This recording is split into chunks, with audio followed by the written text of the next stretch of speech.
picture based on the book The Perfect Square by Michael Hall.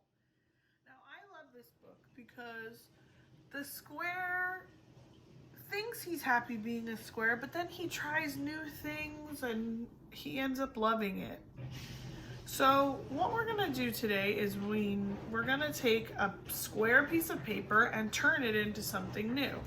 Now, probably like me, you only have a rectangle paper. And that's okay, because I'm going to show you how to turn a rectangle piece of paper into a square. So the first thing you do is you pick up a corner and you bend it all the way until it will meet the edge of your paper. And you're gonna fold it down. And you'll see when we fold it, it makes a triangle shape. Then you'll notice that there's this extra flap hanging down. And what we can do is take a crayon or a pencil or anything you have and draw against the edge of that triangle, and then open your paper back up and you'll see your line. Now take your scissors and cut on that black line and you'll have a square, a perfect square. Get it? Okay. So now what we're gonna do is, just like in the book, take our square and use it to make anything. I have scissors here, but I really think ripping is the most fun, and I really liked when the perfect square made itself into a garden. So that's what I'm gonna do today. But you can do any one you liked from the book. Now, when he made itself into a garden, the paper was ripped. So we're gonna practice ripping our paper into little pieces. Now, remember, and sometimes it's tricky to rip, so pinch, pinch, and pull. Sometimes it helps if we make a little tear like that and then go back and rip again. I'm gonna rip these pieces even smaller because I want these to be the little flowers in my garden. If you want, you can even try something else like cutting, or if you have a hole punch, you could use your hole punch. Anything you like. I'm gonna rip a little bit more. Cool, I have lots of pieces. Maybe I'll do a little more. Rip, rip. And there, we have so many pieces. Now we're gonna take our other piece of paper and we can start to make our garden. Now, if you remember, when it made itself into a garden, there were these black lines coming up, almost like the stems of the flowers. So I'm gonna draw some black lines, like they're blowing in the wind, coming up, just like that.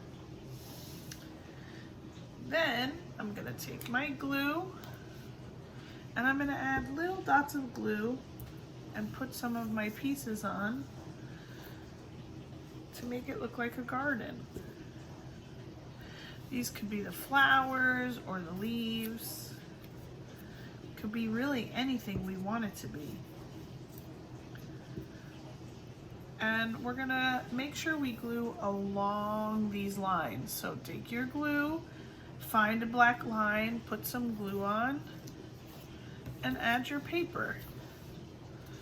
And do that till you feel like you've filled up most of your garden. You can turn the paper in different directions, anything you like. And you can even leave some of the pieces popping up so it looks almost 3D, like a beautiful 3D garden.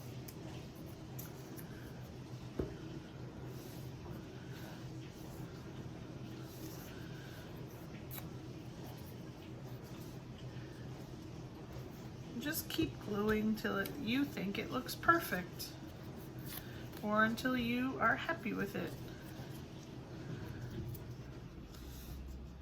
I'm gonna put a little more over here.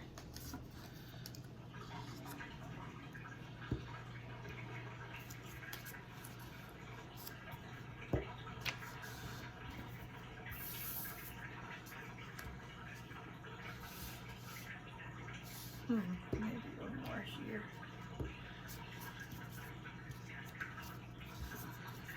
Okay, so I think that I have enough.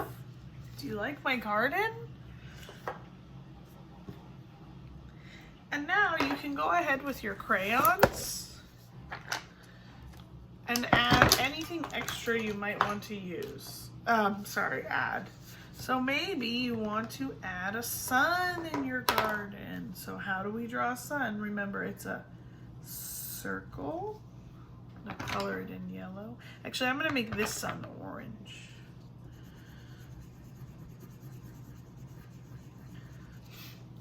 With straight lines coming out like this. Maybe you want to make your garden at night and you could put a moon.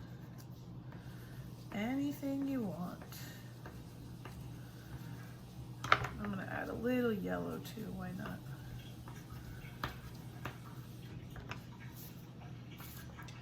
Maybe you want to add clouds or grass at the bottom of your garden. You could take a crayon and add grass by using some lines. Remember, a zigzag line is a great line for grass. And there you have it, your own garden based on the book A Perfect Square by Michael Hall.